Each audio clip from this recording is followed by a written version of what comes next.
Of unit testing and test-driven development. The app we're working with is a random users app. The random users app, basically our JSON is local JSON. So we have local JSON here of results. We have local JSON of results. The root level of our JSON is a dictionary. We started out writing a test to test our model. First, we wrote a test. Let's go to our test suite. So let's go to our random user app test.swift and see what we wrote so far. So again, we have two override functions which we could use to set up any initial code we have. We refactored our code a little bit. We have our file name and our extension outside our functions like you would in any class. So now we could use the file name throughout our test. Everybody with me? So there's no need to rewrite file name and extension all the time. We have it as instance variables on, or in that case, constants on our type random user app test. So we could go ahead and we could use it, file name here, we could use extension here. This is valid. If you catch yourself repeating yourself on test, you could do many things. You could have constants or variables, depending on the use case, or you could also have a function. In our case here, we refactored 2 lines of code, but that's 2 lines of code we don't have to write every time. Everybody with me? And that 2 lines of code here, it gets called from this function, get raw data.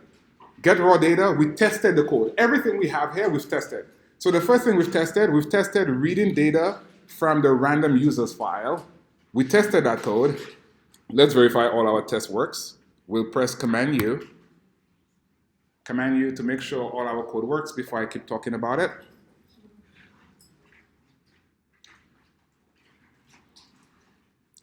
Right, so all our test works, right? So the first test we wrote was reading in a file from our bundle. We created a bundle extension. The function was called read raw JSON data. It took in a file name and an extension, return us data. We checked to see if the data was nil. Other things we could do we could also say, is that data count greater than 0? We could also do that. Right? Because data has a count, like how many bytes it has. So that's also a valid test there. Then we wrote our utility function based on the test. Our test works, so now we have a get raw data. Just get us the raw data for any place we want to use that data. One of the places we want to use the data is test parse JSON data to users array. Get data and create a users array from that data. Question? Yeah. I don't sleep, right? Remember?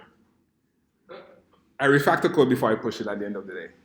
I take a look at it, I'm seeing what else we could change, I push it. No, I'm asking not when, where should we add it? Yes, Oh, it's been called here at parse JSON. Yeah, but is it within? It's within the same test class. But we don't have that function. That's what I'm saying. Like we could add it or you could not add it. I'm just talking about what you could do to refactor your test. You don't have to do it right now. But what I did before I pushed the code was I added that function because we were repeating ourselves a bunch of places. If you see in your code, there's a lot of repeating file name, repeating data places. So you could refactor it with a simple utility function or a helper function that it does 2 lines of code, but that's 2 lines of code you don't have to repeat all the time. So if anything you're writing, anytime you catch yourself repeating the same thing, because I saw errors as I was walking around, right? Because some people have everywhere they're writing JSON, JSON, JSON. Some people have JSON with a capital J. So that's an error you could get rid of by simply saying, instead of all the time saying random users, create a constant outside of the functions where I could just call a file name. And that's consistent. Does that make sense? Yes, sir? Can you make an extension file in the test folder and then put files? Yes, you could also do that. You could extend any type. You could definitely do that. So it's better encapsulated. Right? Or not encapsulated, but better organized, right? You could do that as well. Okay, so again, you don't need to do it now, but refactor it anytime you catch yourself repeating, especially strings. Anytime you catch yourself repeating a string, that's a danger point, right? Because at some point you'll miss that string. Instead of saying JSON, you might just say something else, JSON with a space or whatever. Anytime you catch yourself doing a string literal many places, stop, create a constant for it. Everybody with me? anytime you catch yourself repeating a literal string, stop, create a constant. Let file name equal to whatever the name is. So you're not repeating yourself with literals everywhere. Okay? All right. What else we have here? Nothing changed. That was the only thing I added. I added the get raw data function, and I added file name and extension outside of our functions. That's it. That's all I did.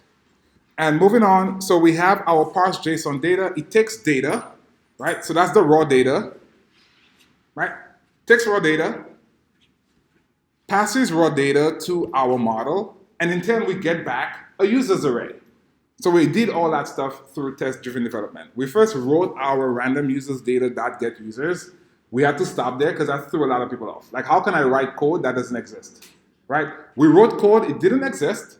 We stopped, and then we had to go to our production code to make it exist, which is fine, right?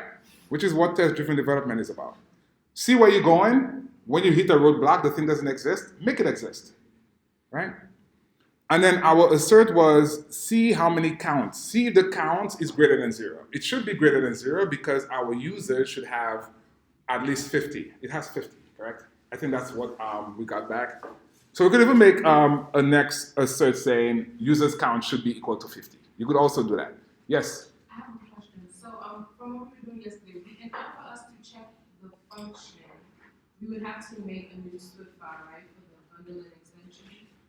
In order to check for the function. And in order to test it, sorry, in order to test the function, we have to make that. The first one we did was, you're talking about the... We had to make a bundle extension. That's for this particular one, right? Where we had to extend the bundle type. That's the one we created a new function for. When we said bundle.json, read JSON data, we created an extension for it. Tiffany? Mm-hmm. For this particular one line of code here on 35, we created an extension here because there was no parse. This does not exist. That did not exist, so we had to create an extension for it because we extended the type. Bundle, the type, we extended it, meaning on bundle, we could have our own functions. Okay. So that's why we created this extension here outside of all the code so that we could port it. Like that particular extension here, you could take it and put it in any project that reads data from a file. Okay? For example, your labs, you could have taken this same bundle and used it in your projects last night. Yes, sir? When your test file, Uh-huh. just to confirm, you took file name and extension out. And I put it up right here. Like we always do with like a view controller, we have our constants and our variables. We can remove them from the name. Exactly, and do the same. Something else I want to point out if I don't get a chance to today. For example, our lab, we had 3 different APIs to test, correct? I want to show us something. I'll just do it for illustration purposes. But anytime you catch yourself doing multiple tests on models, don't put all your tests in one Swift file, right? If I have random users, I have a jokes API, and I have a weather API, for example. Do not put all the tests in the same Swift file. Okay? What you should do is, everybody go ahead and do it. I'll just create an empty test file. Let's go ahead and do it because we haven't seen that. So I'll Command N. Make sure you click on, well, doesn't matter for now. So Command N, create new file. And I'll navigate right where it says, do we see unit test case class? Right by Swift file, do we see unit test case class? So we select that. That's going to create like a new test case class for us. We select it. We click next. For the name, use the same naming convention that Swift uses. So if my example, my API is called weather API or weather, or my model is called weather or whatever, I could say weather test here, like that. So the model, your model name, and then tests, plural, at the end of it. Everybody with me? Everybody with me? And then at that point, I click on next. And I click on, first off, 1 second here, make sure that it's in the correct place. Make sure the test that you write, it goes to the random user app test. Everybody?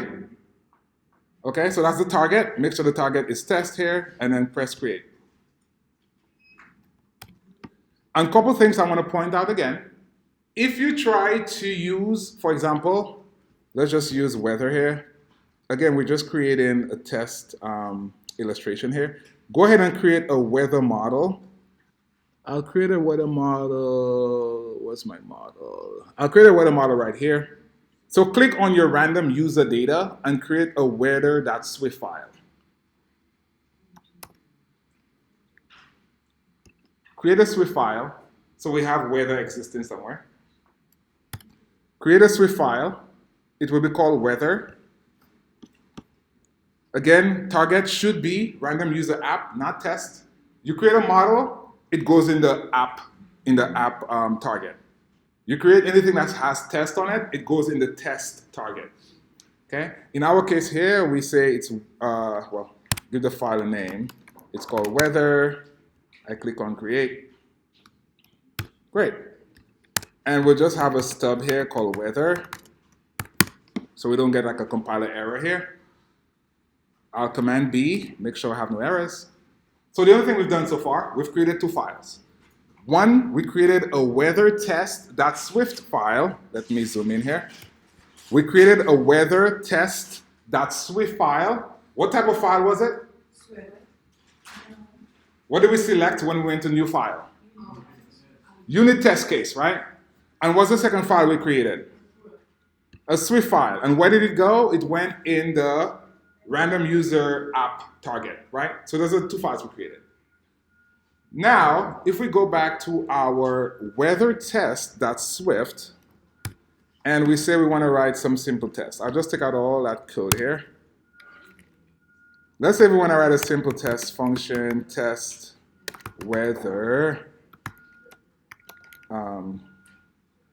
test weather, it's fine. Okay? And I want to go ahead and say let system on the test equal to weather, like that. Well, not test weather, but if I say weather like this, right, and I build, right, that's what I want to show us. That's what I want to show us. That's what I want to show us. Here, weather is not found, right? Compiler error, use of unresolved identifier weather. Right now, our app has two modules or two folders. One module is the actual app. The main app is called random user app. Everybody with me? We have two folders. Those are called modules, right? We have one module, which is the user app. We have our second module, which is the user app test. Everybody? Right now, I'm in the test.swift file. It doesn't know about the random user app module. It doesn't know about it, right? How can it know about it? How can we tell it, hey, this exists. This is where to find it. Testable, right? So we start off with yesterday, right? We said that, we introduced it, right? So we said, if you create a new test file, remember yesterday we said that in the introduction. I know we said a lot of things. But we said, if you create a new unit test case file, you have to go ahead and say testable here. Let the compiler know it's a test Swift file, and import the module that you want. In our case, we want to import random user app. Now, if we build, compiler error goes away. Okay? Yes? I just removed all the functions because the only thing I wanted to illustrate is if you create a new test Swift file, how to access your modules outside of the test module. You have two modules. You have your random user app module, and you have your random user app test module. Now, if you try to access weather, weather is not in the test module. Weather, the weather struct we just created, it's not in the test module, correct? So we have to import it. Okay? That's what I wanted to show us. That's the only thing I wanted to show us. Because yesterday we had a lab where we had 3 different APIs, and I do not want us to have all those tests in one class.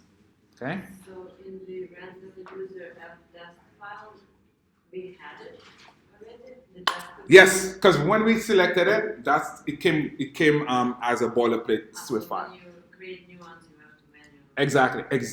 Exactly. So everybody, Luba says it again, right? It's good to repeat what we just said. Luba says, when we create a new unit test class, we have to say add testable and import the module we want to get any classes or structs from. Everybody with me? Other than that, Xcode is not going to see it or know where to get it. Okay? It's very similar to saying, if I do not put import XC test here, right? Right now, my class doesn't know what XC test case is. It doesn't know where to find it. It doesn't exist. So I have to import that framework. So when we created the project yesterday, when you create, like, we checked that. We checked unit test. It gave us one, the same name of the project. So it gives us this file. Yes. And so if we forget to check it, we can just create this. Exactly. At some point, I'll show us how to add a whole test target after, like say for example, we did not check it. How do we create test? I'll show that maybe tomorrow. We'll see that. But we'll see all different parts of, like, you could create it with it, you could create it without it, you could add it after the fact. Yes? If I have error failed to what module access test.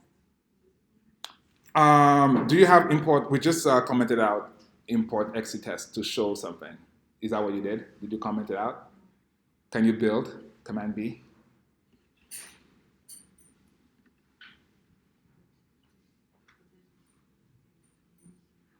Okay. So for now, I'll just comment it out or underscore. Better yet, underscore here. So we have no warnings and we'll continue our code. Any questions? So if you catch yourself trying to test different modules, or if you catch yourself testing different models, please create a new Swift test class for it. Okay? Cool. Did you put information in the weather file? No. This was just to see if we could access weather. I still can't. It's only struct. It's only the only information. Sorry. The only information I gave it was a struct, and I said weather. Okay. Any questions before we move on? Okay, cool. So let us keep going here. The next step in our application, let us look at our JSON. The next step in our application here, so far we have access to the name, right? We could get the name, we have a name struct, we have the gender. Now let's go a step further. Let's get a location, right? Let's get the user's location, right? So first off, if we look at the JSON, what structs are we seeing? How many structs are we seeing here? Oh, what are we seeing? How do we model that in our random users app? How do we access that? Yes, Tiffany? You'll have a strut for location and the constant, and it will be called location. Okay. And it would be, I guess you could say that you give it another name, but that would be detail, I guess you could say. Details would be another strut. In details, you'll have street, you'll have city, you'll have state, you'll have, in location, sorry. In location, you have street, you have city, you have state, you have country, you have postcode, you have coordinates. But in street would be, you can put details for street. And in details, you'll have number, you'll have name. You'll have another strut for time zone, and in time zone, you'll have offset, and you'll have description. Everybody got that, right? So we have a struct for location, we have a struct for street, we have a struct for coordinates, right? Everybody, right? And at the end of the day, we have location. Location knows its street. Location knows its coordinates, right? That's how we'll access everything. And here we have location knows its postcode. Cool? Wait, you said location, street, and what? Location, street, coordinates, time zone. Whatever we're interested in. I don't think we'll do time zone for now. We'll just get to the heart of it because we know the big issue there is postcode. So we'll get location, street, and that'll be it for now. Location, street, yeah. Cool. All right, so let's get at it. Let's go to our test and see what's going on. So we'll go to our test, our random user app test. Remember, weather test is just for illustration purposes. We're still just using our random user app test here. We'll go to the bottom. And we'll create a test. Let's see, what do we have? We'll just say test for loser location. So test, remember test starts with a test, or every test starts with a test. If you don't want that test to be ran as a test, you could call it anything else. That's not testing there. Like for example, our get JSON, this particular function here, does not get run. That's not a test. Everybody with me? I could call it from a test, but it doesn't get run as a test. Okay? So anything you want to be ran as a test needs to start with test. It needs to have the prefix test in there. So we'll say test user location.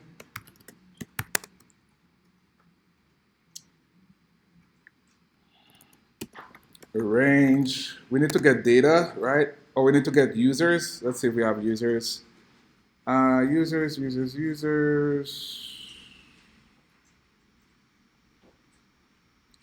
So right now I have data. Data works. We could get data. We could get users. So I could basically take those 2 lines of code here. I could take those 2 lines of code here and create like a utility function. So I could say function get users.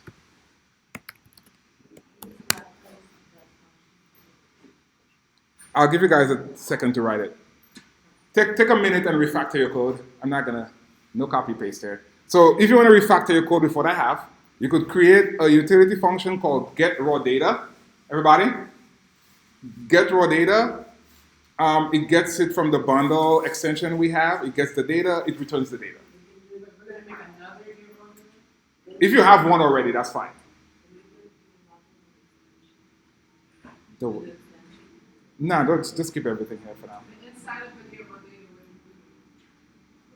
oh wait. I'm saying if you want to refactor your code, just write that function. That function basically just returns. Are we deleting something? No, we're not deleting anything right now. Oh, you just put this function in. So you put this Yeah. function in. Yeah. Well, I would consider refactoring like I haven't, we probably call in, what are we doing? We call in bundle many places. Instead of calling many places, we just say get raw data here. In your code, you have places where you duplicate in lines of code for the bundle read raw JSON. Oh.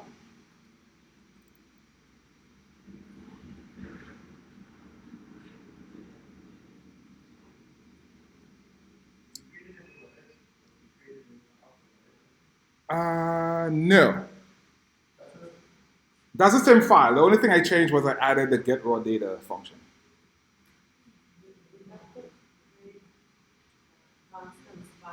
File name and extension. Yeah, yeah. Exactly. Not in the function, but at the top. At the top here. Okay. Which one is the one you said we have to put? Write this file, 34 to 37. It doesn't let me type in file name or extension. And then file name, make sure you have file name and extension here.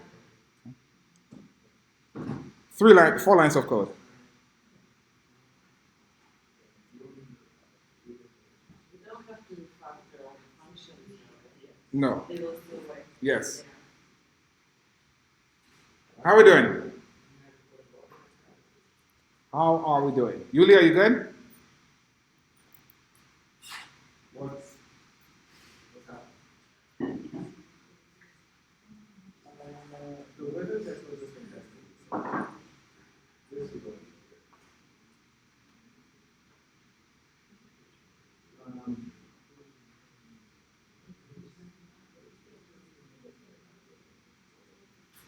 This is not from yesterday. Yesterday we created a random thing that was correct. That's bad.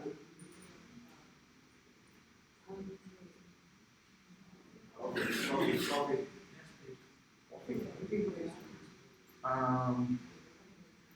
How are we doing, guys? We added our 4 lines of code, right? Okay, so let's add, what's the other one? Get users. So get users, what does get users do? That's what get users do. It returns us an array of users.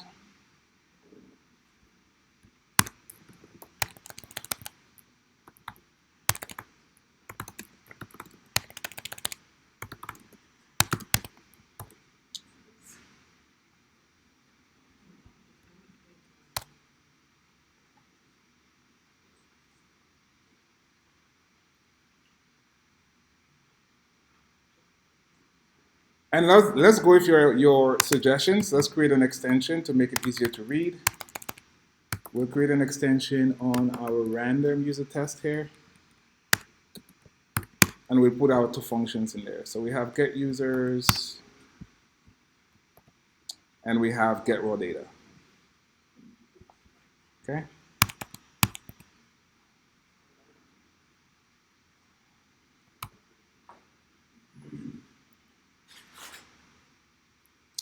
So add get users and add get raw data. Okay, in the extension. So we know everything in the extension is a helper class, a helper method, and not a test.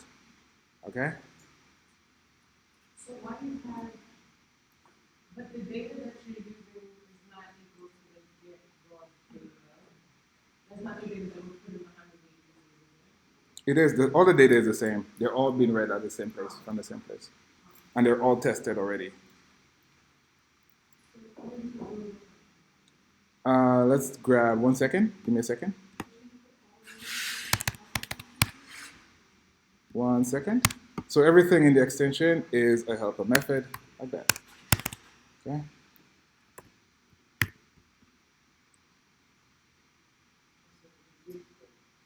Yeah. Yes, that's what you asked for. I give you what you asked for every day of time. Did I?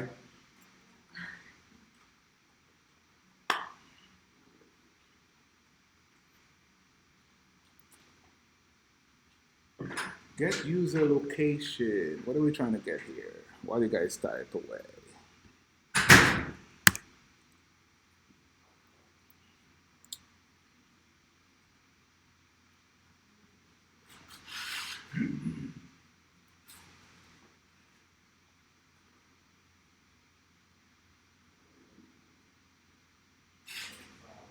Yes, sir.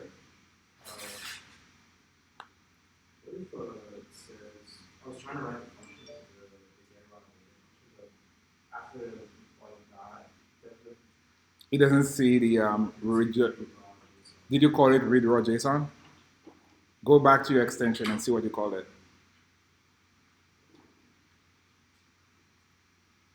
Your bundle extension, bundle plus extensions.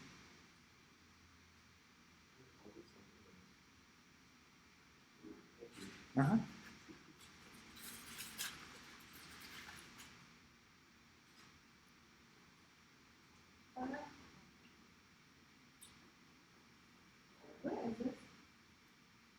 Where is what? In random users app test. Shania?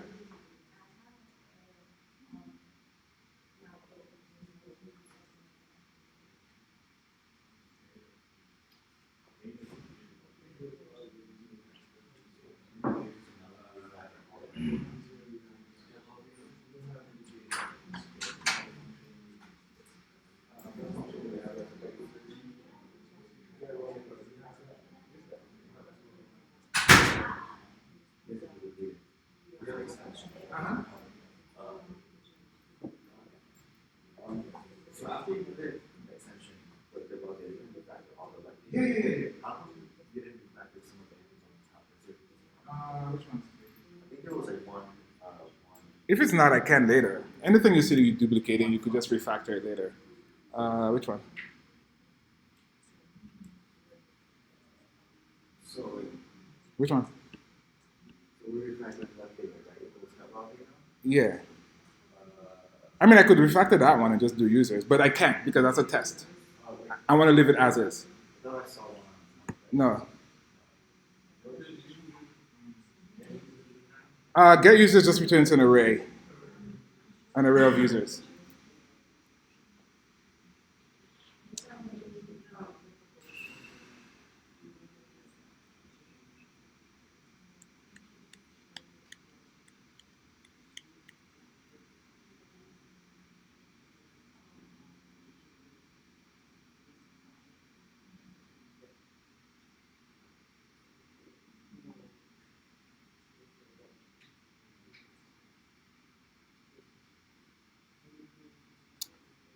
Can we continue?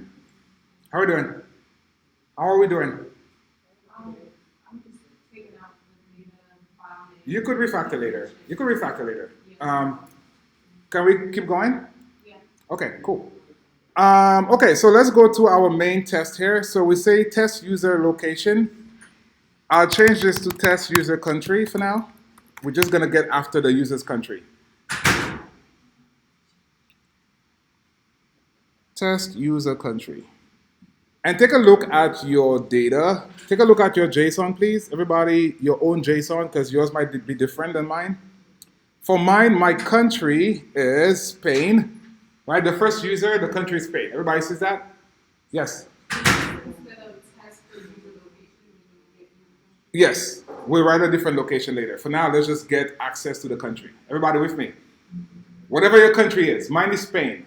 Yours is different. Oh wait, where are we doing this? I'm looking at the random users JSON file. Oh, What is your country, Luba?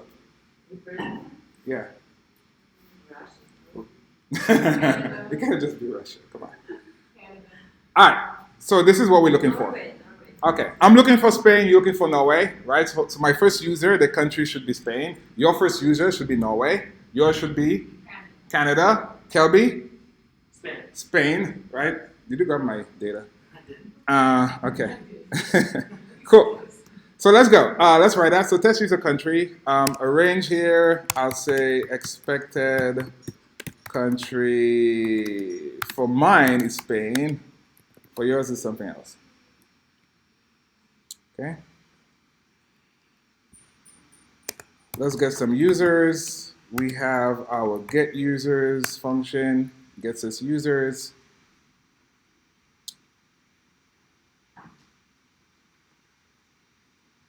I really just want to get the first user. So first user here. Dot first.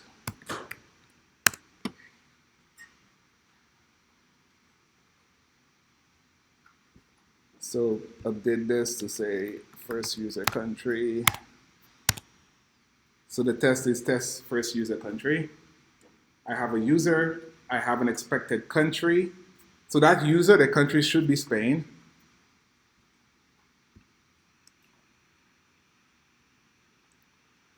Okay. Let's go ahead and perform the action. So here I'll have country.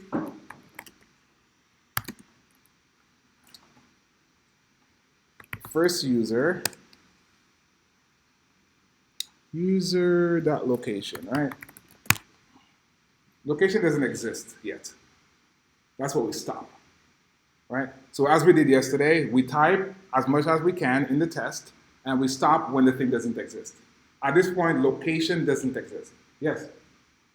So my confused with I understand why we go backwards and test, Yeah. build new testing, but in order for you to know that you need location, you would have to still go through the We looked at the data already. So we looked at our the data and say that we looked at the data. So a user, we could say user.name, correct? Everybody? Everybody, can I say user.name? I should be able to say user.location, correct? I should be able to say user.location.country. Do we agree? Right? That's where we headed. That should exist. Right? We'll make it exist. And that's how we access it.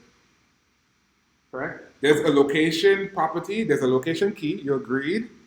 In location, there's a country. We're using that syntax, correct? So I could say user.location.country. Correct? At the end of the day, when my struct is ready, my model is ready, those should work. I understand. I would find No, that's fine. As I said, like it will take a while to be comfortable with thinking ahead before you get there, right?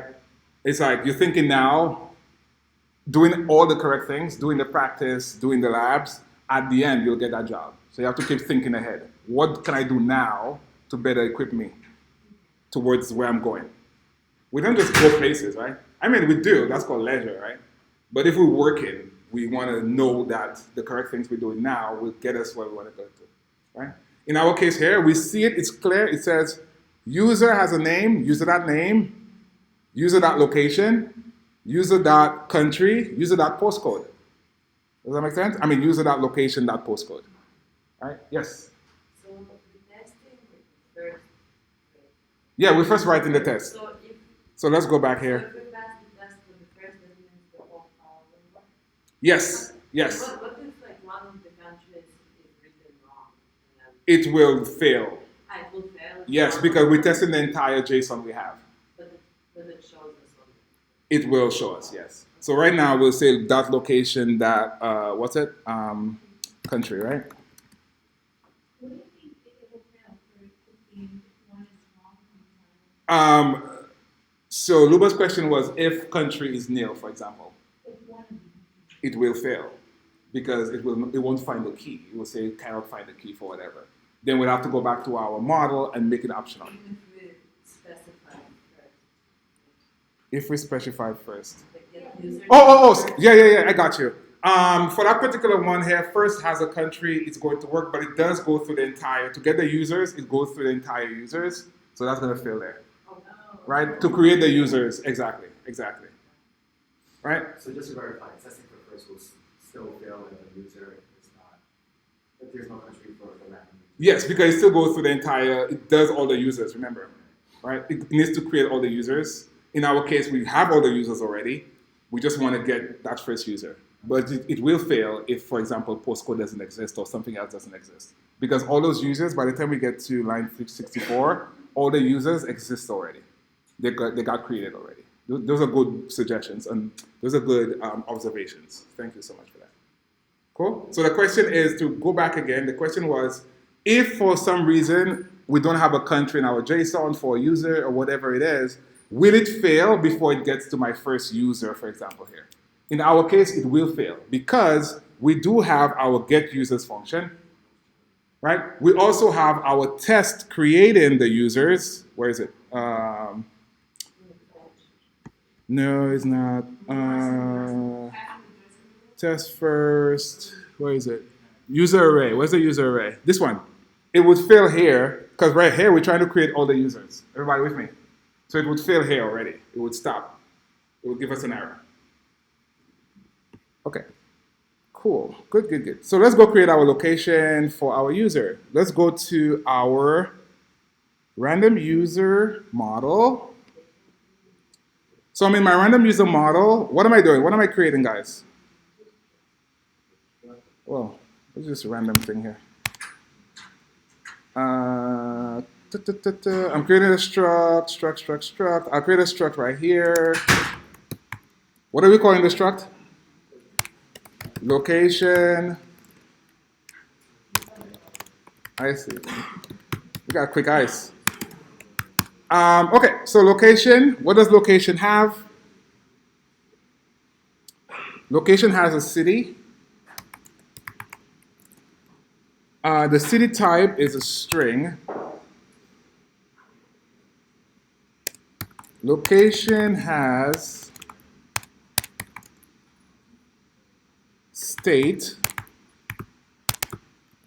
State is a string, and location has a country. We'll stop on country for now. Country is country. Well, country. So we're only concerned with the country. So we'll stop here for now, and we'll update our user to have a location. So our user is here. We'll say user has a location. Remember, location needs to be the same, spelled out the same name, same way as the key in our JSON. Everybody? Unless you use coding keys to change that. Okay? So location here is, what type is location? Location, good. I'll build, make sure I have no errors.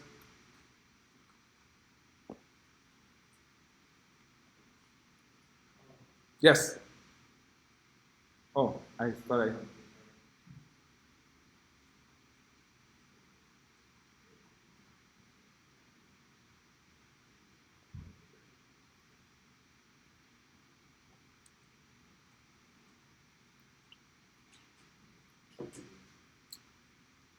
We good? Can we go back to the test? Okay, so let's go back to the test here. We might have to update some things here. I'll just rewrite this. So first user dot location. If you don't see location, please Command B. Because sometimes Xcode, it takes a while for it to get the change. So just Command B, and it will see your location now. So first user dot location dot country, right?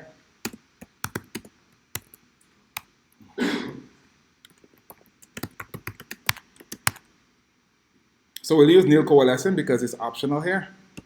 Since first user is optional, since we use first here, first is optional. Cool. So here we have our country. We could go and finish our test. But we specifically given our own country so that we know that when we make them equal, they're not equal.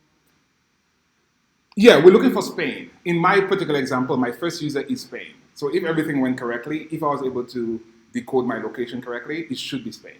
That's it. But if it's St. Lucia, then. No, if it's nil, it will go to St. Lucia. Okay. Right. Okay, gotcha. Nil coalescing, right? Right, yeah. Okay. No, that's fine. No, sorry. Sorry for it.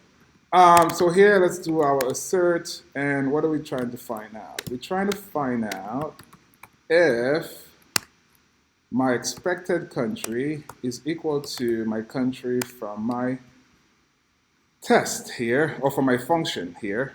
And here we're putting a message to say country should be expected country. Okay. At this point, we'll run our test. We'll command U.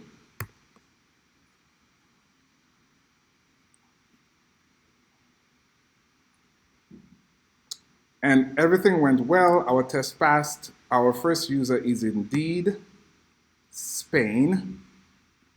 Sometimes it's okay to break your test to make sure that it does do what it does. Well, it passed, right? But I could do something like, say, Germany here, or Luba's favorite country, and run the test again. And this time it should break because our first user, in my case, is not Russia, right?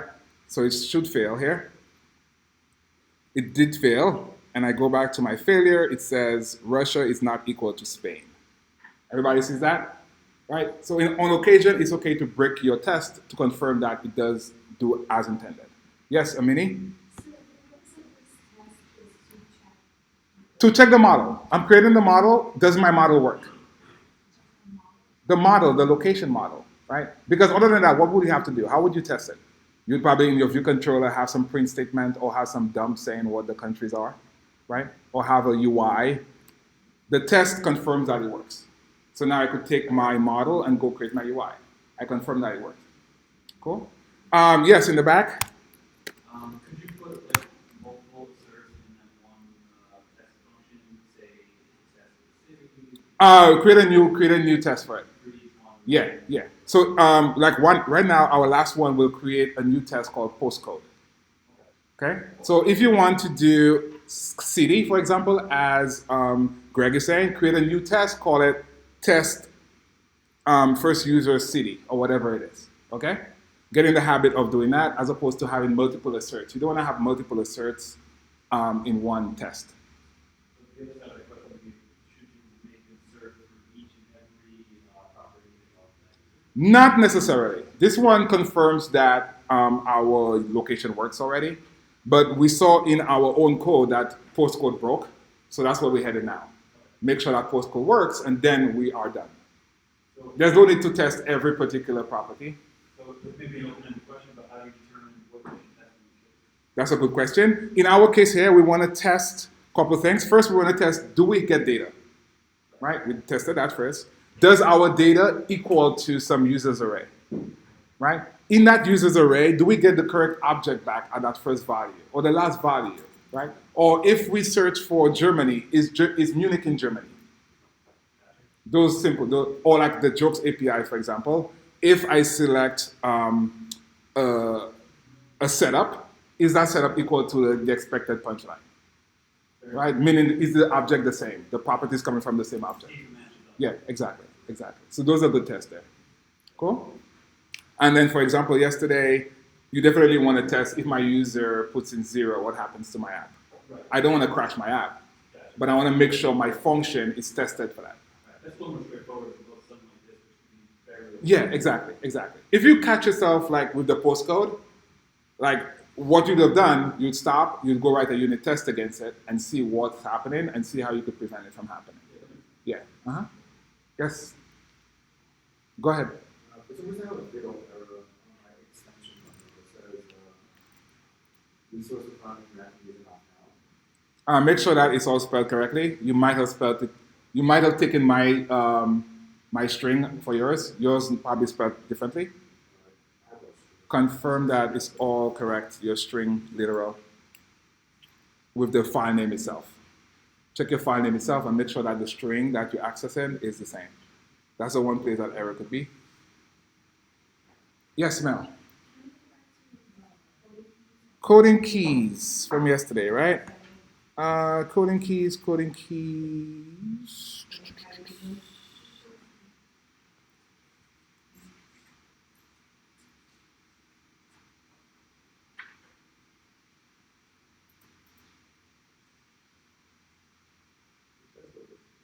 Yeah.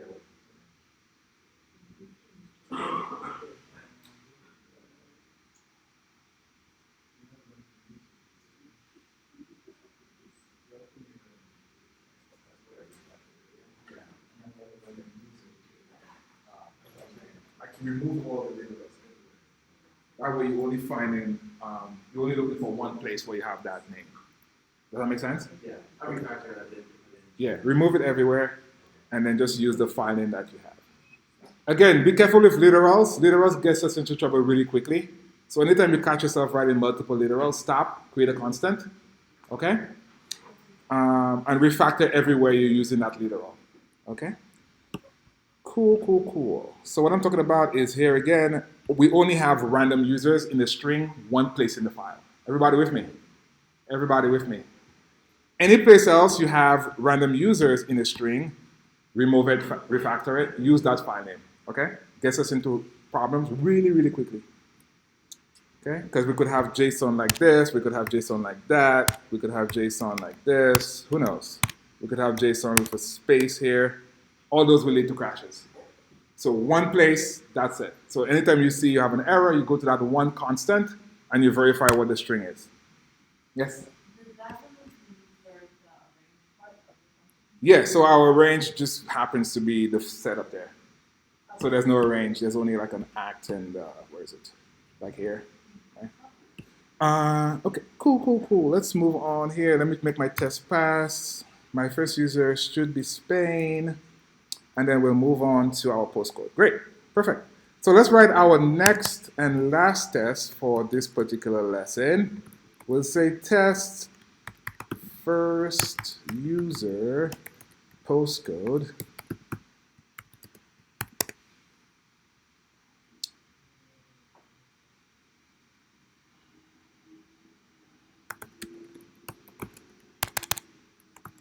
What do I have? I have first user, get users, that's first. I have expected postcode equal to whatever it is. Let me see what mine is. First user, postcode is an int. Who has a string? Okay. So my postcode is this.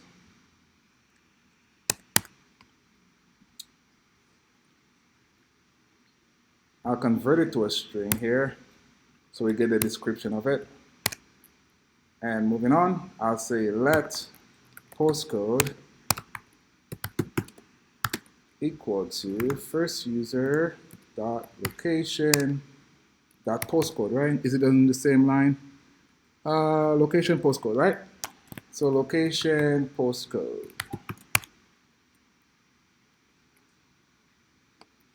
So here we have no postcode, obviously, so we need to stop and go create a postcode for the user.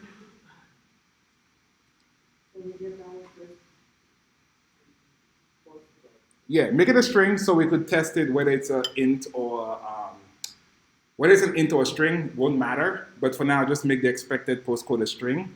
So if it's an int for you, still put it in a string. So we'll say postcode dot description. Okay, description will always be a string. Everybody with me? description of the object will always be a string. So if it's an int for you, it's an int for me. I still put it in a string for the expected postcode. Okay? Yeah. Can we make first user one of the variables that we use as the at above? I mean, in the array above, or still have to be declared at every function? I mean, you can, or you could just make a function called first user, if anything. That's probably better. It just returns your first user. Right? Like down here in the extension, you could just do a first user here. Get me the first user. Or you could even do get random user. Ah, that's probably even better. Why would that be better than this? I thought we were technically Then it wouldn't matter. Get random user. to check that all of them happen. If you want a random user, it depends. It depends. But for our use case there, you need to say get first user or get last user. Right? Get first user is better, not random user. Okay, so let's keep going. We need a postcode. Let's get a postcode. Go to our model. Where are we? Location has a postcode, right? So postcode here. And I said mine was an int. Okay. Let me run my code.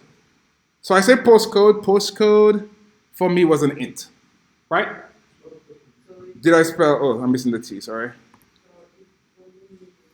Whatever it is for you, put it, right? Part of it is let's explore. It breaks. How does it break? How to fix it. So whatever type it is for you, put that type. And let's run the code. So Command U to run your test.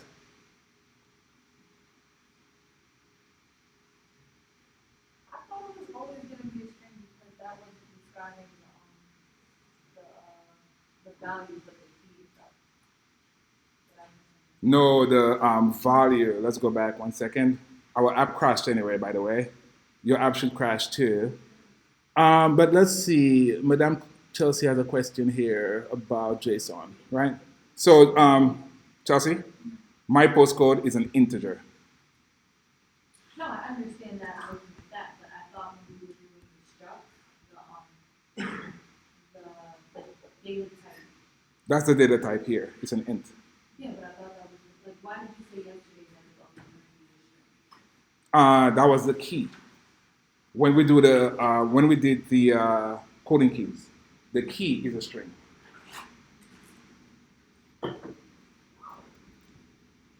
Go back to the JSON, Chelsea. Chelsea, up here. Location is a key. Location. That's the key, right? There's key values in JSON. That's how it is. You have a key. Gender is a key, right? Key is a string. The data type is a string here. The data type is an int. The key is still a string. It's key value. The keys are always strings in JSON. I understand that. Right? If I read number as the key, value is 694. That data type is what? It's an int, right? If I'm saying I want to go to coding keys here, and I want to change the name of the key, right? If I want to change the name of first to first name, here I said it's always a string. The key from the JSON data is always a string. Okay, so the properties within the struct are referring to the value for the key. Yes. Oh, Well, not the value for the key, but the key itself. Because you're going to get confused when you say value for the key. When you say value for the key, you're talking about, when you talk about value for the key, you're telling me this is the value. That's not the value. We're interested in the key. If you're changing the name of it, you don't care about the value. no, that's all. That's what I'm saying, though. Go back to the struct. Okay, let title data type string. Right. So that data type is referring to the value. Exactly. Okay, that's all. Got it. Cool? And then the key is always going to be string. Yes. Okay, got it. Okay. Cool. We good? We good. All right. What happened to our app, guys? It crashed, right? Let's go to. I'm a little confused. So my postcode is actually a string.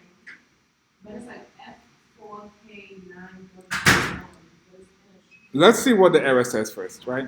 Mine was an int, correct? I said, hey, my model is an int, it expects an int. I run my code, my app crashes, because now it says, where am I?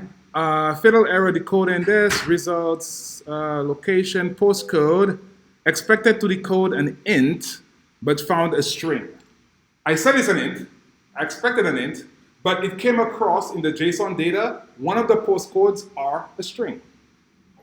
So the postcode could be, based on the JSON we have, the postcode could be either an int or a string. So if we look at our JSON, go back to the JSON here. If I go back to my JSON data and I search, we could do Command F. Command F is the quickest way to find anything in your file. So I do Command F. Command F, everybody, please. And search for postcode. So Command F, search for postcode, and we could actually navigate through, right? So we could navigate through here. We could navigate through. Postcode is an int, that's fine. Look at this. Over here, postcode is a string. That's what broke my app, right? If I keep going, this is an int, that's fine. Int fine, string. Right? This is one of the problems. Codable is awesome, but this is one of the places where you might get into a situation like this one, where the API is just not the best API, right? Because a well-written API should be consistent, right? When we talk about coding, we should be consistent. If the person who's designing this, architecturing this, I can just have postcode be a string and an int at the same time. For JavaScript, it's great, whatever, because JavaScript expects whatever, right? But a type-safe language like Swift, if we say something is something, it should be that. That's it. If anywhere we change it, we'll crash. Because Swift is type-safe. Swift is very, very type-safe. So if I start out by saying my postcode is an integer, it will forever be an integer. If it comes across a string, it will crash the app. It cannot process this. And with Codable, I cannot say postcode is type any, because type any is not supported by Codable. So we have to go a step further. We'll come to the questions. We have to go a step further, and we have to, on ourselves, we have to go ahead and use init with decoder. So we have decoder, we have decodable. Decodable provides us a method. Now we have to go ahead and override that method in order to deal with this situation, right? Because we don't have access to the API. If we are working with a developer on the back end there, we could be like, hey, Eddie, can you fix up that API? It's not friendly API, right? Like, can you make it all ints or all strings, right? Whatever, right? Strings is fine. We know what we could do with strings, right? And it is like, cool, okay, great. But what if you don't have access to that developer? You can change the API. So we have to say, okay, whatever we have, that's what we have to work with.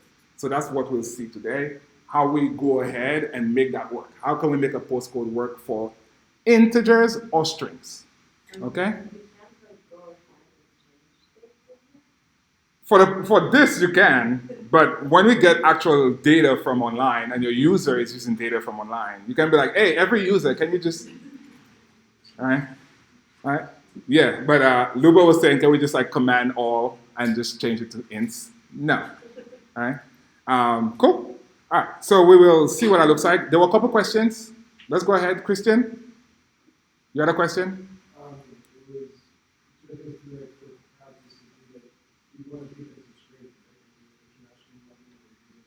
String, ints, whatever. Anything you choose should be consistent. But we'll come across APIs today, tomorrow, where it's just not the best API, right? Whoever probably wrote the API wasn't really like thinking about Swift and type safety, right? They're like, whatever, JavaScript is fine, JavaScript will be able to read it, right? But our Swift, our beautiful language of Swift is like, no.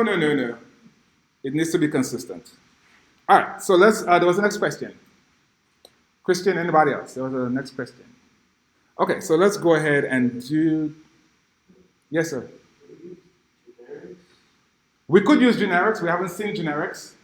So we'll use an enum with two cases. Okay? Yes, you can use generics. That's why I kind of want to show generics at some point, because there's a lot of things we could do with generics, right? But showing generics right now where we haven't even seen generics, we don't know what generics is. Cool. All right, so we'll do what we know for now to solve this problem. Let's keep going here. So on my type, let's go back to our type here. And postcode is not working right now, right? So this is broken. Let's fix it. Everybody in their random users data Swift, right? Okay, let's go ahead and fix it. So here we need to be able to handle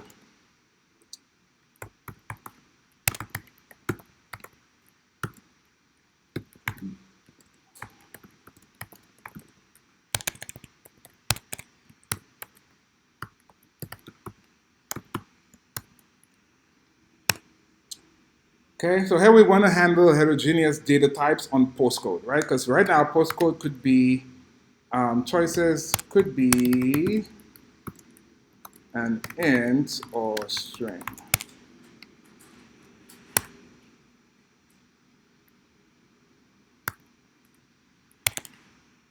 So let's go ahead and do that. We'll do it using an enum. Yes, as Howard was pointing out, we could do generics. Maybe we come back and refactor that later with generics, right? But for now, we'll use an enum. We'll call our enum postcode. It's a type.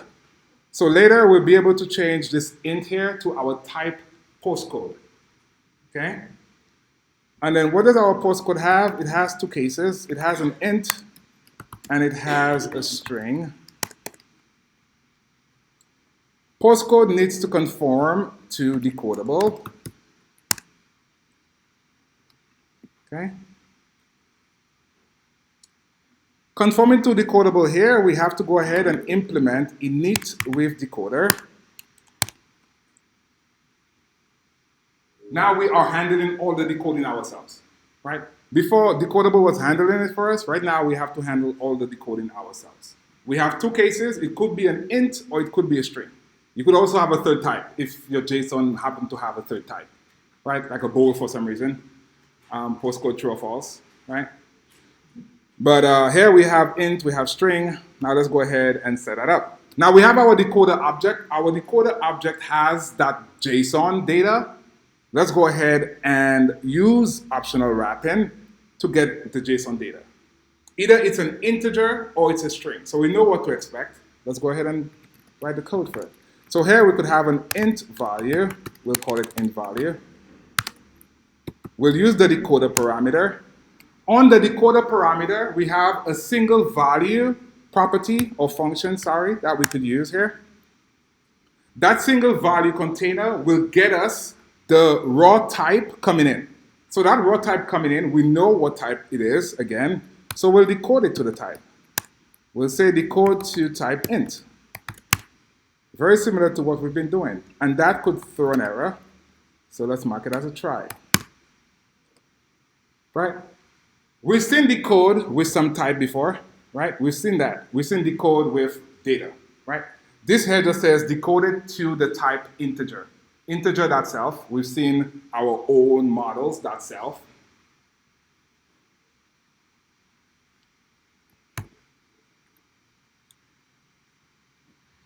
Okay. All right, so this is for the int. And when we do get an int value, what do? We set postcode to that value. So postcode is self. We're familiar with self here. So self equal to integer. Oh, one other step. I have one more step to do. I need to put that integer in a value, in an associated value. We need to update our enum here. So I'll update my enum with a raw type here. Decodable postcode. I'll give it integer, and I'll give a string a string. This is associated values. We saw associated values in unit 1. So associated values basically packages more values in that enum case. We'll see that again later today when we talk about network errors. So here the string will have the string value I took out. I'll have that string. Basically like a storage container. So that's associated values here. And what I'm going to do is say self dot integer. And now I could package the integer in there, like this. Right? So if it's an integer, I have the value of the integer.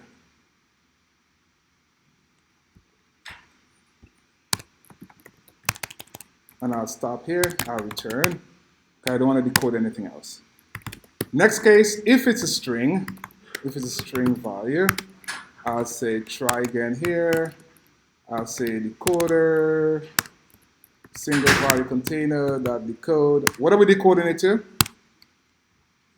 String, right? So here we expect a string, so it's the type string dot self, and we set self to our string value. Return that.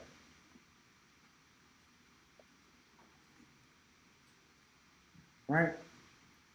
The function is not done because you cannot leave the function now without returning some other value. Because either it's an int or a string, but you haven't had a last case. We need a last case here.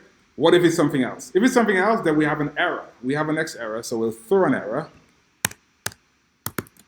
We'll throw an error.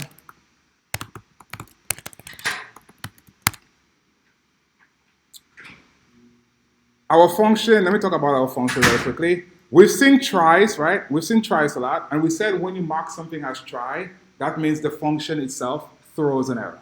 We mentioned that before.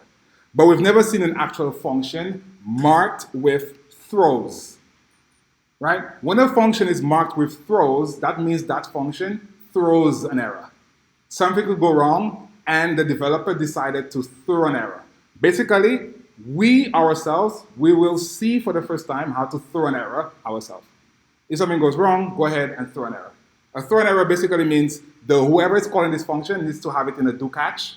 And the error I throw, you'll have that error in the catch block, right? If it's an error network down or whatever, then the error will say network down. If it's an error that says bad URL, in the catch block, it will say bad URL. Everybody with me? Whatever error you throw, whatever went wrong, the user of your function will know what went wrong. Because if something goes wrong, we want to know what happened, right?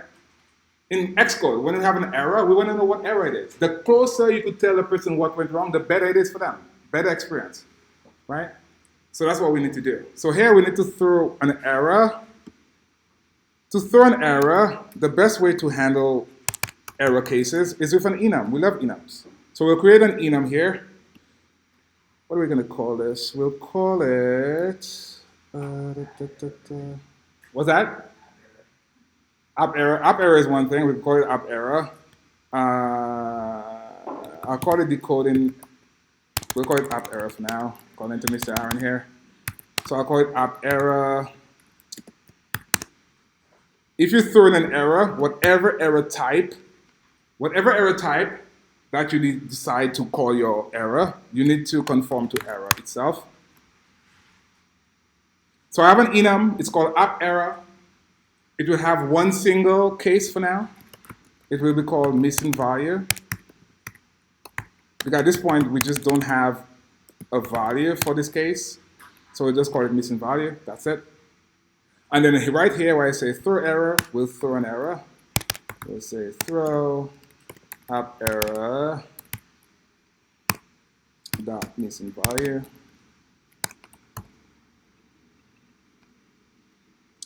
Let me get rid of that debugger so we have more space to see what's going on. Okay, another thing just for postcode, right?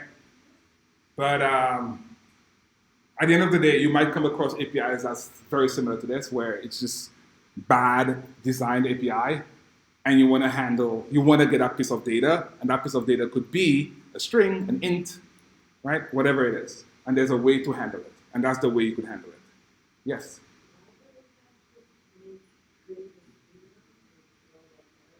That particular, because we could crash the app. We need to do something there. Why can't you do it? In that particular case, you don't want to crash the app, right? It's better to throw an error than to crash the app, right? So it's not the only way to do it. That would be the best case for this particular example. Because right now, when we run our JSON, we'll get an error. It will tell us what went wrong, right?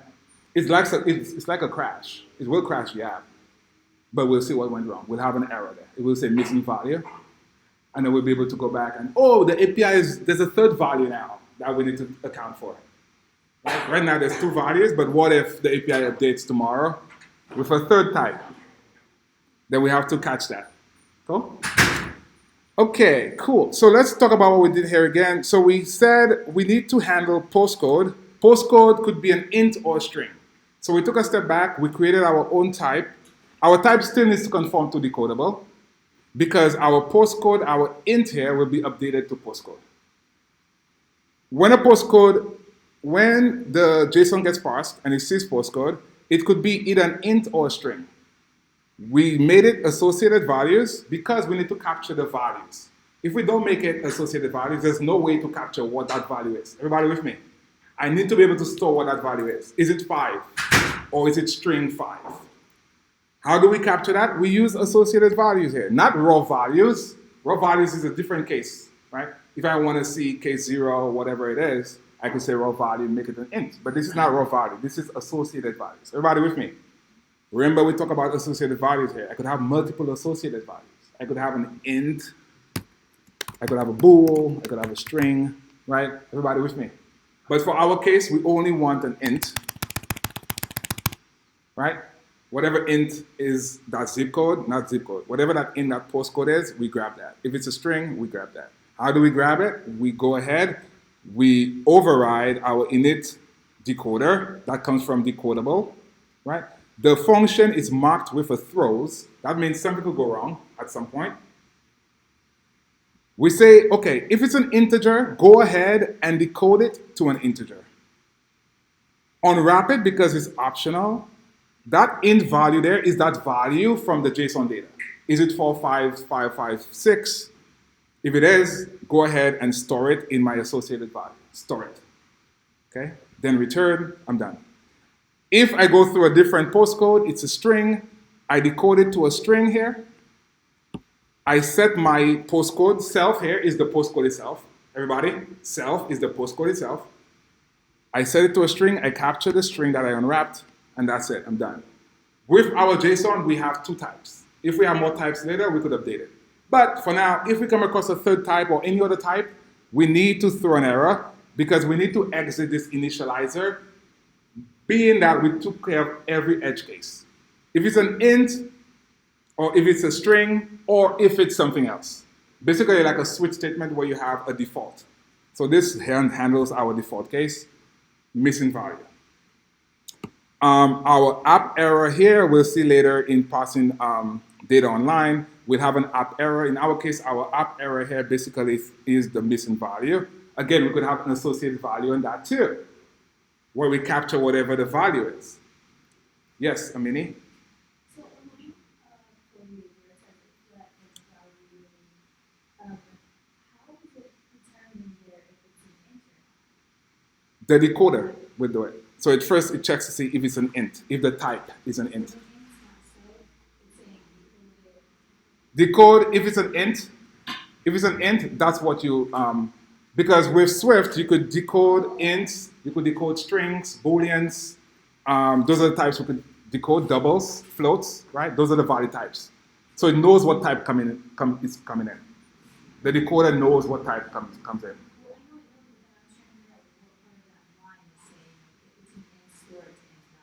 This particular line, if it's an int here, it decodes it to an int, and the value returned is an integer value. Very good.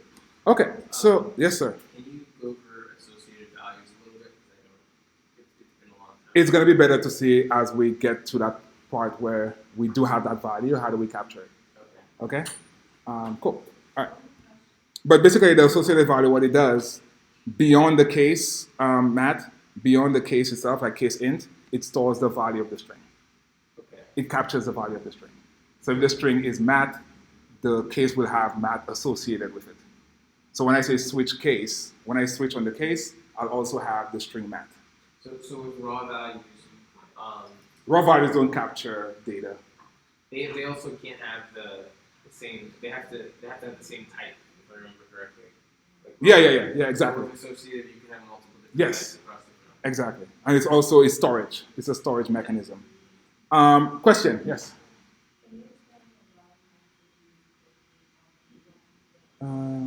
Because it needs to conform to codable. Because our type itself here, when we say postcode, the data types all needs to conform to codable.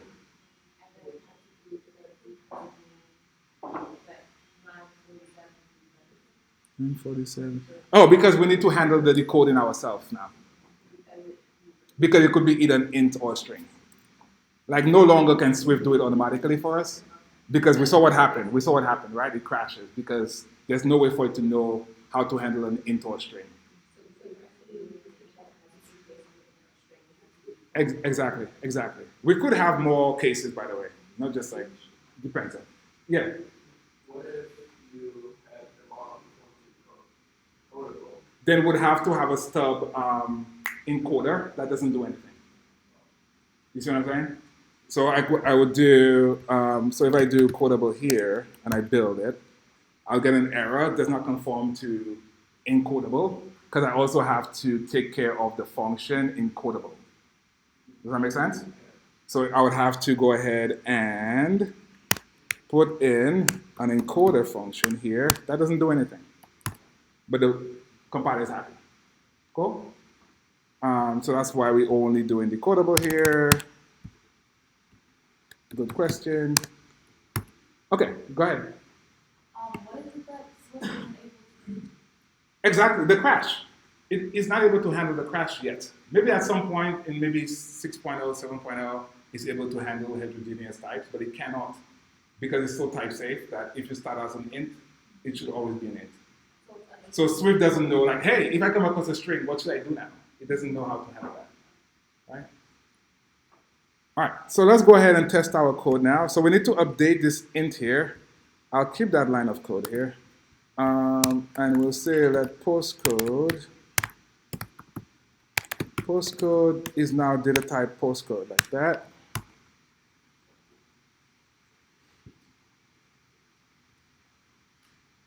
So now postcode is of type postcode. And let's go back to our test. Let's go back to our test.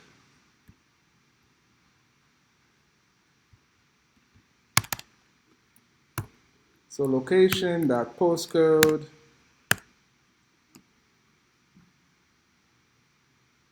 And if we see the type, if we option click on the type postcode, it's of type postcode optional.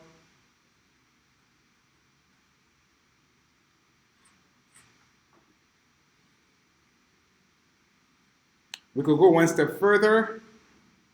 We could go one step further. Let's go back to our postcode and conform to custom string convertible. That way our postcode will be a description.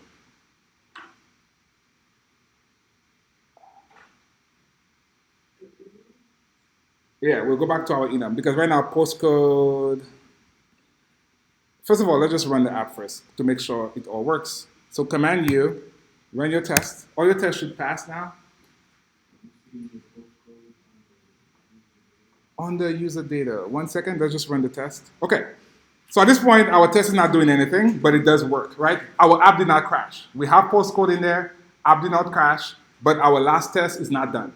Our last test is not done. We need to work on our last test. Okay? Eric, you want me to go back to postcode? Okay, so go back to postcode here. Yulia, you have a question? Sorry. We just changed int to postcode because now our new type is postcode.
Any other questions?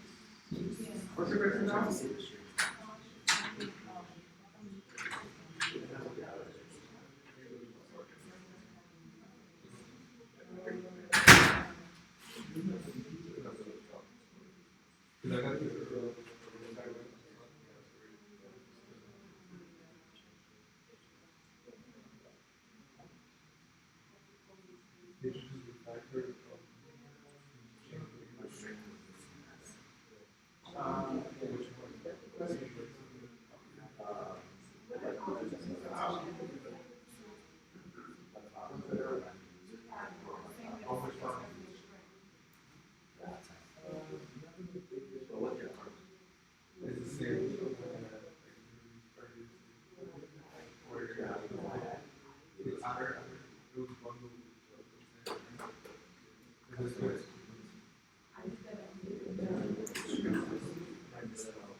Any other questions before we move on? Any other questions? Okay. Let's keep writing our tests. All right, so we know what postcode is. Postcode is an enum. We know what we could do with enums, right? We could switch on them.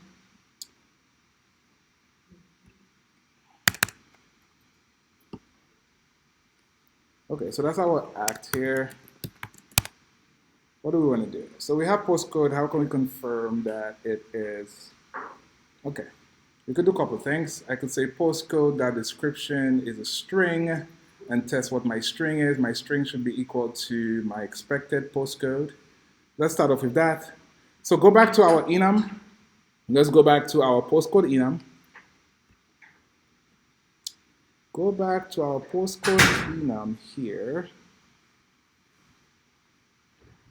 We'll give it a function.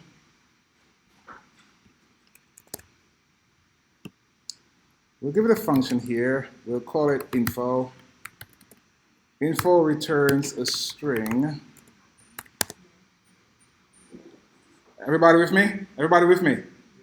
Okay, so we have a function on our postcode. It's called info. Info returns a string, right? Regardless of if it's an int or a string, doesn't matter.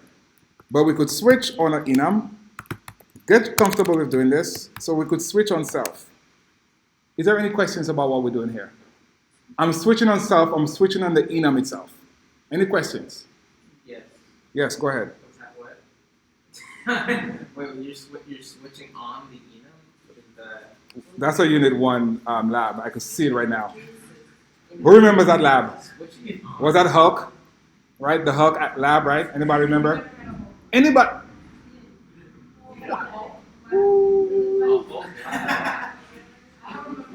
Oh, wait, yeah.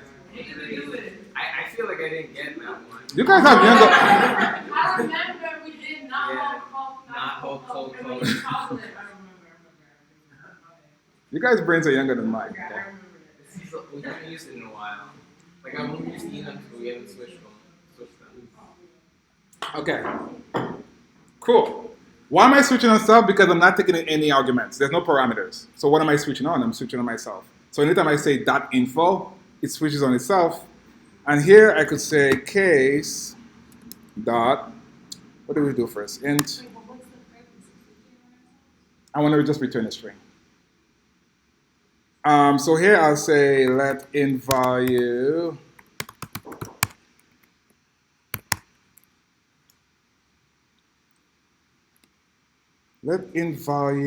equal to return, simply just return int value dot description. And here we'll simply say case string. So the associated value, this is the benefit of it. It gives us the actual value we captured. Everybody? I'm able to say case.string, open parens, the value I captured. The value I captured from here, that string value, is the value in here. Let string value.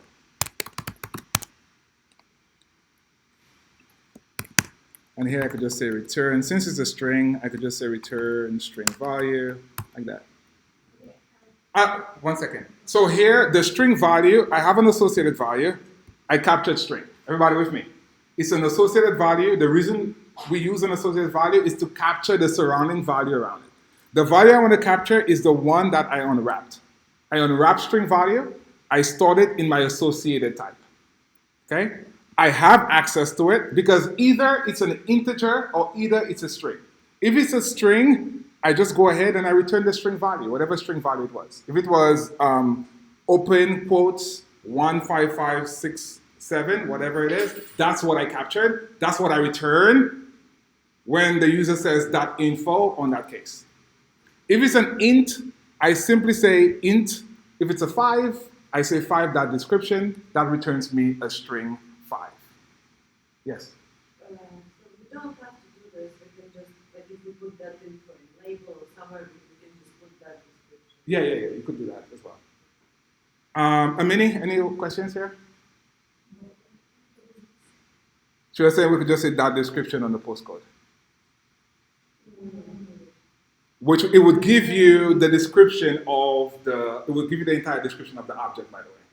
It would say like postcode, open parens, int value, whatever the value is. Right? Here we're removing that postcode, open parens. Okay? Because remember, when you say just print out the description of like a enum, it gives you that enum, or the struct, it gives you the entire struct. Okay? Let's go back here. We'll do it without the info, and we'll see what it looks like. Okay? All right. So let's go back to our test. Can we go back to the test? Okay, go back to the test here, and there we have our postcode. So postcode, I could say .info here. It's a string. Great. And now I could simply say assert. What are we looking for? Okay, assert that xct assert equal that expected postcode should be equal to postcode. So postcode should be equal to expected postcode.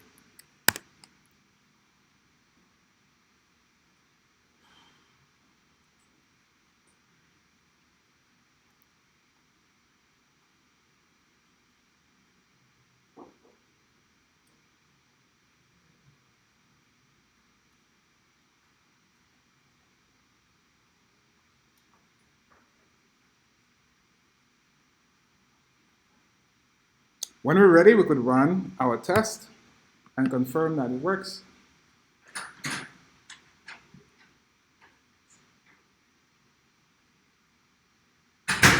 And just like that. So how can we know that postcode is, like I have a warning saying that producing the description for an option that Did you do that info on it? I did. You didn't. I did. do that info on it and make sure you have your info function returning a string.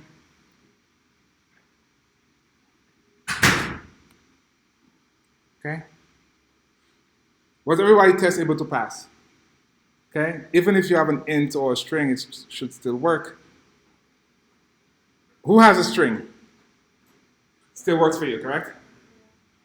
All right? And I have an int, still works for me. So that particular project is done here. Anything we need to go over? Yes, no? Random user data. That's the heart of it, right?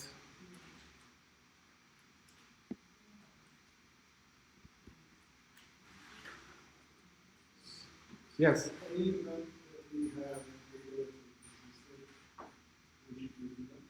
If you really have to use that API, yeah, if you really have to use that API, yes. Or generics, as Howard suggested. In the what?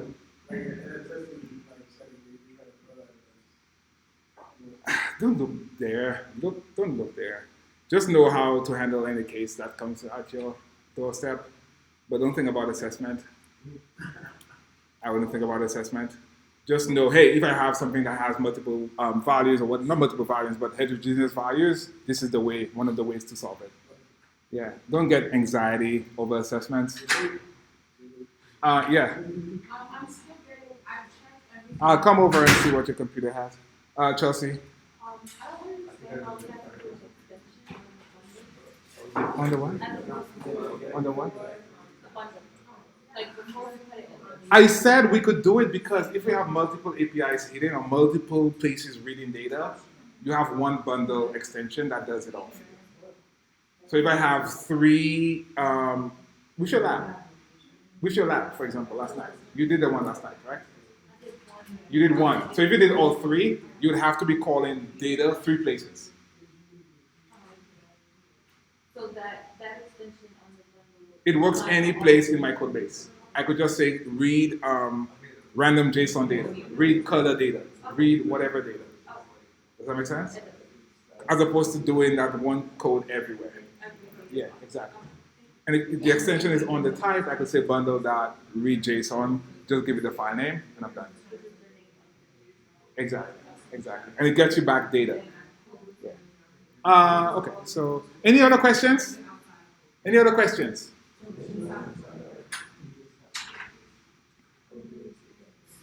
Yeah.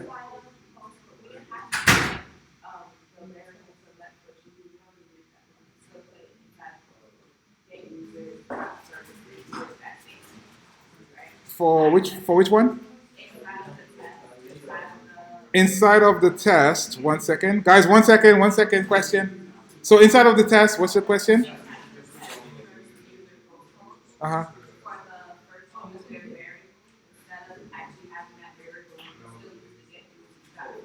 Yeah, definitely, yes. Yeah, you could definitely do that. Okay? All right.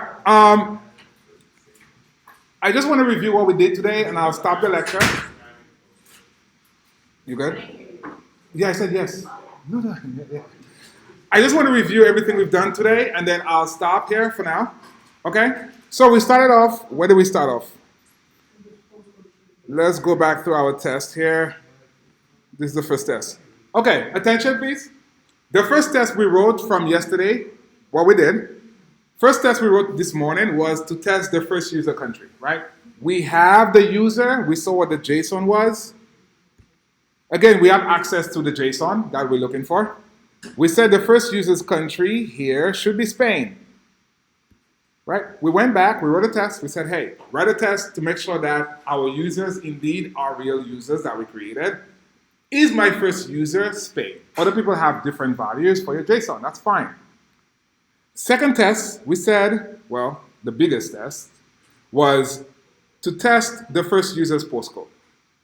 In our lab, this is one of our lab exercises, we had a problem with postcode, right? Because we saw postcode as an int, we said, hey, okay, so my particular model,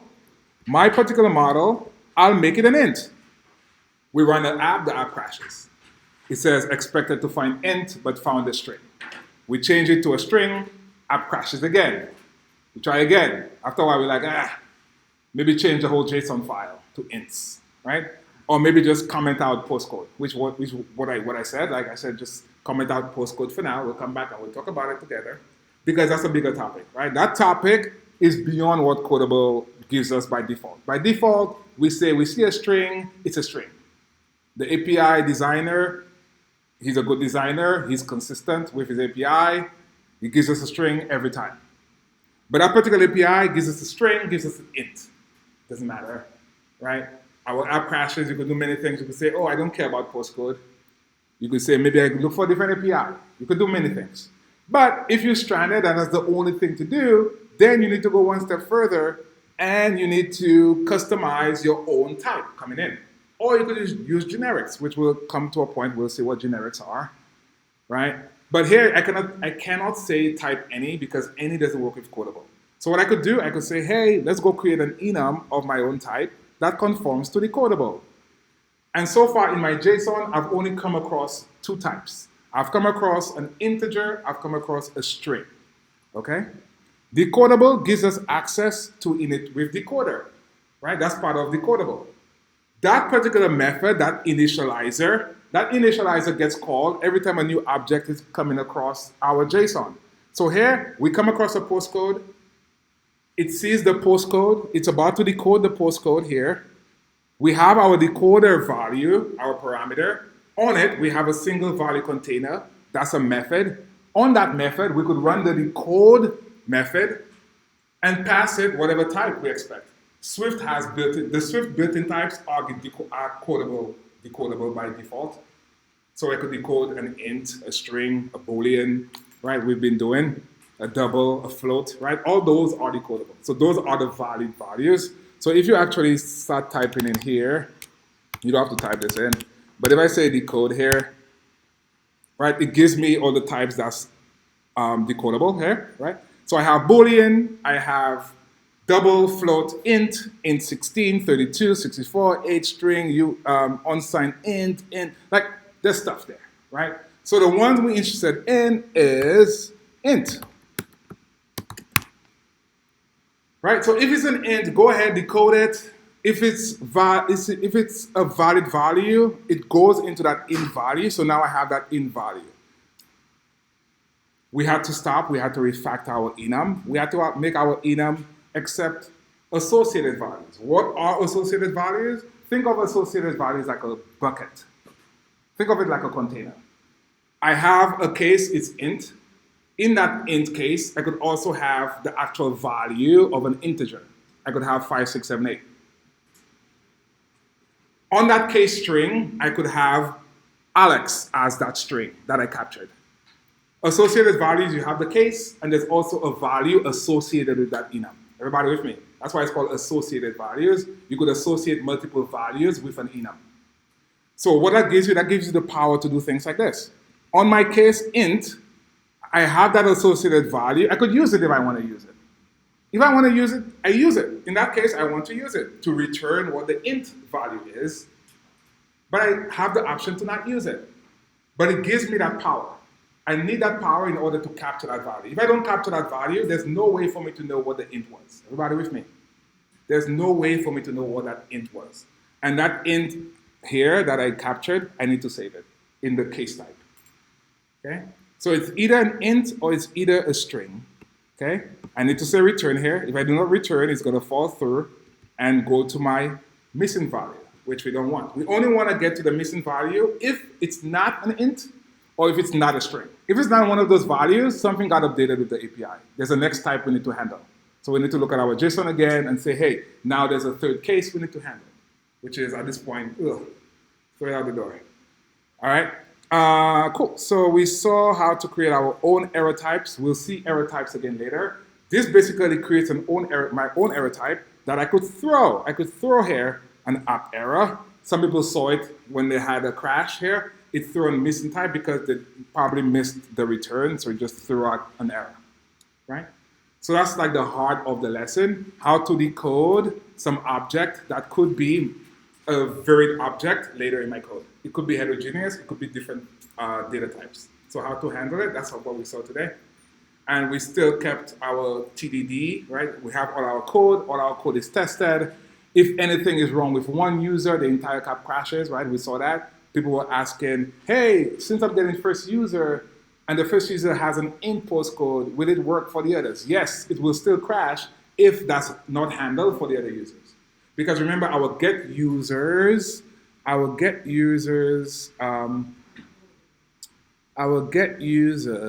test here, it goes through all the users. It goes through the entire JSON. It makes all our users. So there's no way this could work if one of the postcodes are off. Everybody with me? It goes through the entire JSON. So at this point, we wrote all our tests. We have greens everywhere, right? And this is great. And we have our extensions here that just grabs in some data that we need, users that we need. You could keep refactoring. Anywhere you have duplicate code, take it out, put it in the extension, call it later. Cool. Any questions? Yes? For the get info function,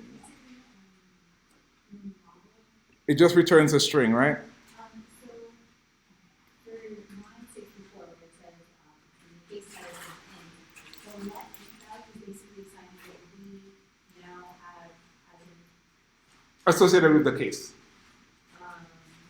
You mean this line of code here? yeah. That's the associated value that we stored earlier. When we, in our if let here, this is the value we stored. So now we unbox it to take out the value. And it's by saying let, we're saying that that's the associated value. Yes. And there's one value now. Remember back in unit 1, I would really suggest I go back and see what that looks like, especially the Hulk lab, just see what it looks like. But again, enums are better seen in actual code. It's hard to see it by itself. That's why it's harder to show in unit 1 and understand like why we need this.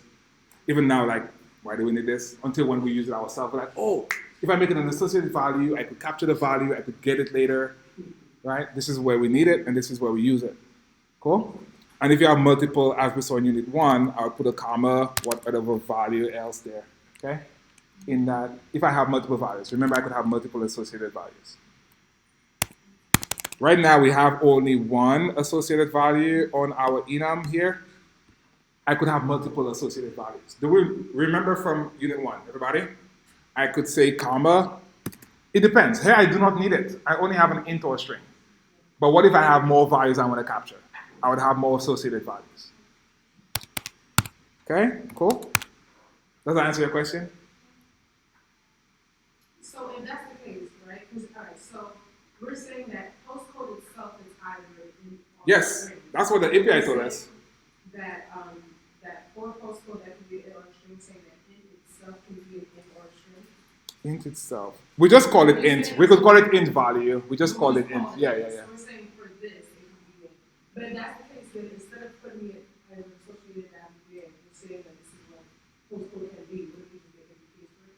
Yes, if it's a next case, like a third case. Like if we have a third case coming from the API, that's like a Boolean value. I could just say bool value like this. Bool value, and there would be a bool. Cool? Great. Okay, so we'll stop here. Thank you.